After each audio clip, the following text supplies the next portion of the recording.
Red dot, we're good. Hi guys, Matt Lemke here with True Gamer Goggles, gamer-goggles.com, and we are at Gen Con 2024. I got the year right finally. And I'm here with Free League Publishing, and we're going to start with Moria. So if you guys got to kickstart Moria, you should have your copy already, at least in most of the world, right? Yep, definitely. Yeah, I got mine mid-July-ish. I forgot to pay for shipping, so I think I was one of the late getters. You guys, the book is stunning. I wish I could draw half as well as the sketch artists in the book. They do a very good job of giving it a, it's an interactive feel, I'll say. I'll call it interactive.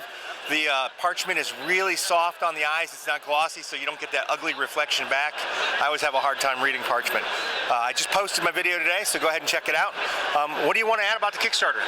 No, I think we're super happy how it came out. I mean, the whole book, it's been, I know a lot of people have been waiting for the Moria expansion for the One Ring for years, even for the first edition, that was a topic. And now it's finally here, and yeah, we couldn't be happier about it. I think Gareth, who wrote it, did a fantastic job. Francesco, who's the manager of the line, and of course all of the artists. It's just amazing. The map of Moria in itself, I think, is a piece of art. So yeah, I think that is an amazing book. I'm so happy it's finally done. I'm going to have to get a second copy of the map so I can frame both sides. Right. It's definitely frameable. It's at the very end of my video, guys. Go ahead and take a look at it. It is gorgeous. That's actually one of the reasons why I jumped into the Kickstarter. Yeah. So, any more plans for Moria? Because that can't be complete with everything that's there. It's just not complete. I mean, Moria, of course, the book has a lot, and there's plenty to play and do with the book itself. But yeah, there's definitely more planned for the One Ring. And we have a few more things on the way, and they are, at least one of them is connected to Moria also, even though the Moria book is fairly complete as it is. But yeah, we do have at least two more books that are under, production for the One Ring, and we're not quite ready to announce them just yet, but they are on the way. Yeah. I'm not going overseas, guys. Sorry. So yeah, they'll in the next couple of months, there will definitely be more the One Ring news. And that's here. It's available here at Gen Con, right? The Moria book, yeah, definitely. Okay. Yeah. And last year, you guys released Dragonbane. How's that doing now?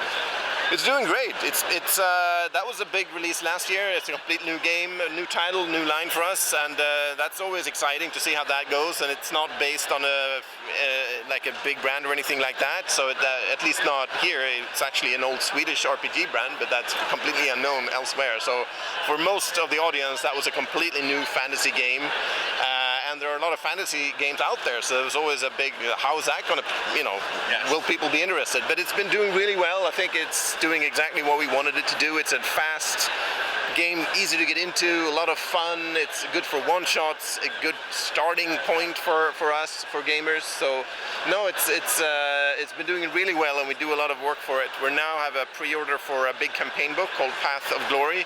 That's available for pre-order right now, where the PDF is done, and that's coming out in, I think, later in the fall in the print version. So that's coming. And here at Gen Con we have, of course, the core set, also the Bestiary, which came out earlier this year. And no, it's one of our top titles right now. And the big thing this year is Blade Runner. Yeah, Blade Runner is another big title this year. We had a Kickstarter for Replicant Rebellion, which is a first big expansion. We had a case file expansion earlier this year, but Replicant Rebellion is a source book that expands the game so you can actually play the Replicant Underground, not only the Blade Runner, so it kind of flips the game on its head a little bit. Oh. And that's really excited about that. The Kickstarter did well, and we're working on completing it now. Yeah, so that's coming out. Probably backers will get it like right after the new year, so around there. Okay. Yeah. That's good. That's good. Yeah. So I don't know hardly anything about Blade Runner. What kind of a system it is? What's the core for the rules?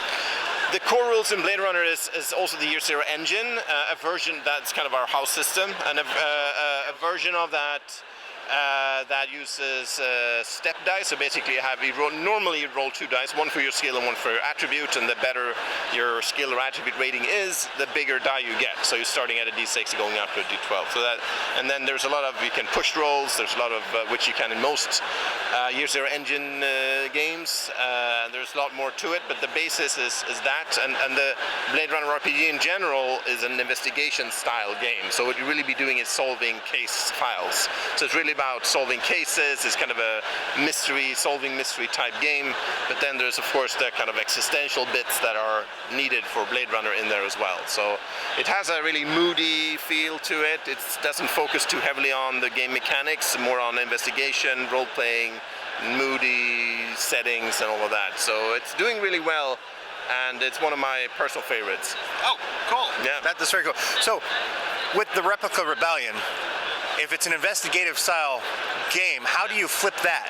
Exactly. That's actually one of the reasons we're doing the Replicant Rebellion expansion, is that when you play the Replicant Rebellion, you actually change also the type of gameplay, because then you do operations, which are not investigations. They're more like you do sabotage, you do a rescue mission, things like that. So they are shorter, more intense, and easier to improvise. So that's actually one of the reasons we're doing that expansion, is it also opens up the game to play different styles of adventures. So it broadens the playing field too for other types of interests. Excellent. Yeah, Oh, that's awesome. So you almost always have something to announce at Gen Con. What are you doing this year? We have something. I'm not going to tell you. I can tell you it's related to the Alien RPG line. So there will be some news about that very soon. Yeah. That's this afternoon, right? Yes. So I'm going to try and get to their public announcement. Yeah. I don't know if I'm going to do that, so it's not embargoed, but Aliens is going to get some good news. Probably something like, I have no idea what you would be doing. Yeah, well, it will be out in the open very, very soon. Yeah. All right, anything else you want to add? I think that's it for now. I mean, it's just great to be at Gen Con again. Nice crowds, good, people seem happy. It's just opened, and it's just amazing to see everybody here. Yeah, and their room's right across the hall, actually. I mean, hallway, not the hall. We're in a hall. Yeah. Anyway, all right. It's always a pleasure. Thank you. You too. Thank you very much. I hope you have a great show. Thank you.